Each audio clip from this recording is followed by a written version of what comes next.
Visit Vonage.com to avoid big hits on your phone bill. Hello. Welcome back to News One Now right here on TV One. We're talking about what's happening in Ferguson with the Ferguson October protest that took place all over the city on yesterday, plus in St. Louis. We're joined by Pastor Jamal Bryant, plus our panel as well, Lauren Victoria Burke, Cleo Monago, as well as Kim Brown. And what's interesting about what we have seen over the last several months, really since this thing started. It was interesting to listen to people who would say that, look, we need old folks step aside, young folks lead, and then you had elders who were saying, well, no, wait a minute, we have a role to play. And this is the thing that I've also made clear. Eric Garner was 43 years old. Now, Mike Brown was 18. Eric Garner was 43. We had the attorney yesterday of Ernest Satterwhite on this show. Black man shot and killed in his driveway by a police officer who was indicted. Ernest Satterwhite was 68. So this idea of black men being killed, it's not just black men who are 18, who are 20, who are 21. It's individuals who are in their 30s, in their 40s, in their 60s. And I believe we make a mistake when we want to push wisdom, knowledge, and people who want to be in the fight aside. I believe this is a dual deal. This is an all hands on deck. It can't just be young folk care, older folks don't. Older folks care, young folks don't. But I don't know that it's the age of the victims as it is the age of these problems, because the age of these problems goes all the way back. We got pictures of Malcolm X. Somebody sent me pictures of Malcolm X on Twitter. First of all, you mentioned the Selma March. It was a young African American, Jimmy Lee. Well, I can't remember his last name.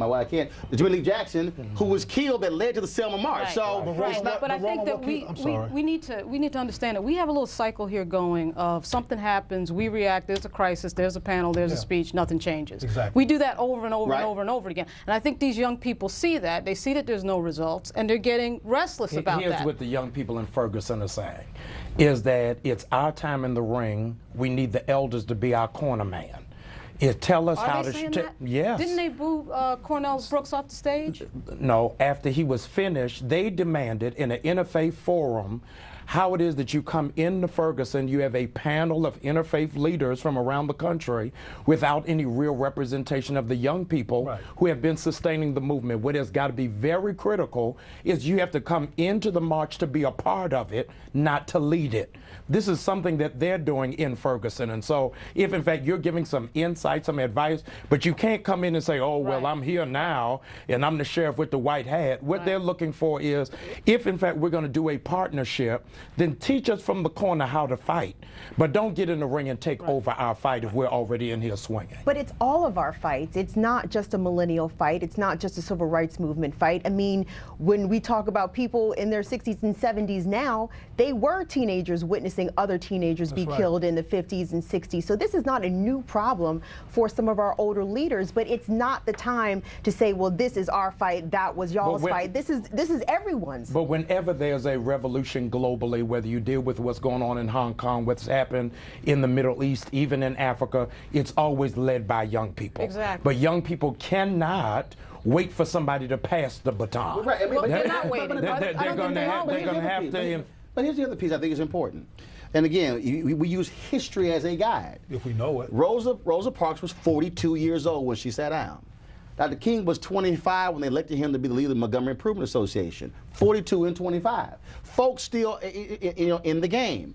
And I had some folks who would call, they were saying, well, we want this person involved, or you shouldn't be involved. Here's the deal. Folks getting arrested, you're going to need somebody with resources to help bail some folks out. I'll be a witness. You're going to need that. You're going to need individuals who have organizational infrastructure. I think it's a huge mistake when anyone assumes that it's not all hands on deck. But the problem is, though, and I think she touched on it, is that caring about black people and using these lines of Black Lives Matters starts and stops, starts and stops, starts and stops. There's never a perpetual movement until the problem is solved.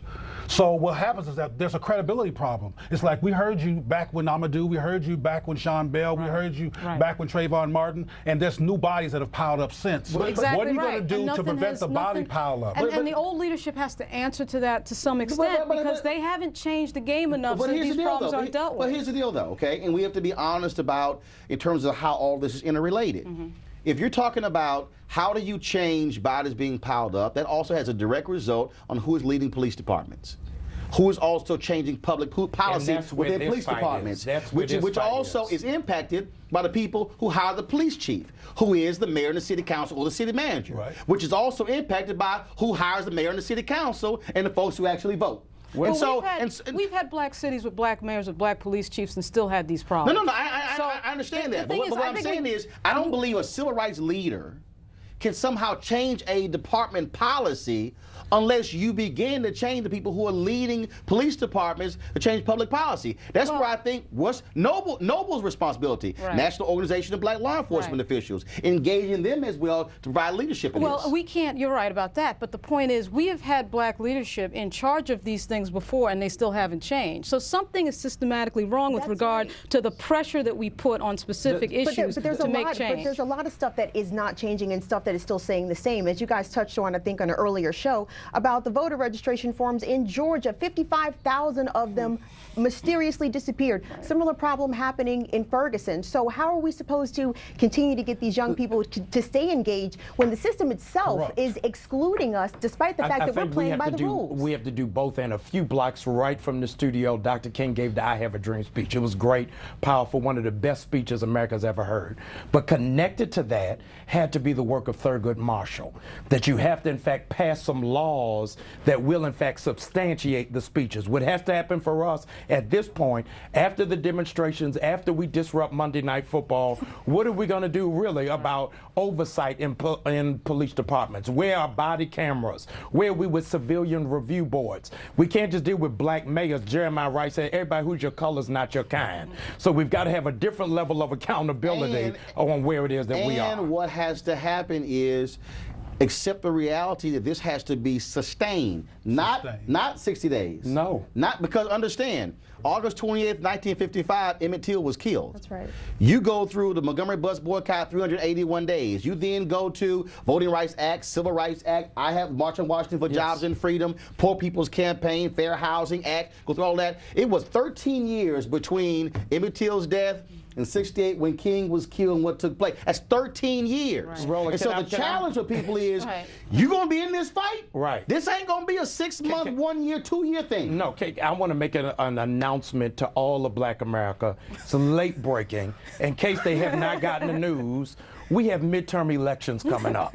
And no, really, and I think that we're almost in a coma, and somebody has to shake us and say, you can't just wait. It's 3 weeks from today. It's 3 weeks from today. You cannot wait just for the presidential election. If, in fact, this is a real movement, let's get in there to see what we're going to do about the Senate, the Congress, the local state legislators, and an en masse voter registration drive. We've got to be a part of it, but there's got to be an issue behind it, not just symbolism. And the fact when there's no issue behind it, that's when you get the problem. Oh, there's an issue. There's several issues. But here's the other piece that it has to be there. I'm way over time. Is this: you vote. The election is 3 weeks from today, November 4th. But on November 5th, you got to go to work to hold the very folks you voted for accountable. Absolutely. You can't just show up to vote, then disappear. And I think also that's part of the deal. You got to keep that whole thing going. And of course, we're going to keep the conversation going on this show as we're absolutely committed to it. Pastor Brown, thank you so very much. Thank you. And Lauren, Cleo, and Kim, thanks a bunch as well. Folks, are you using your power as a conscious consumer?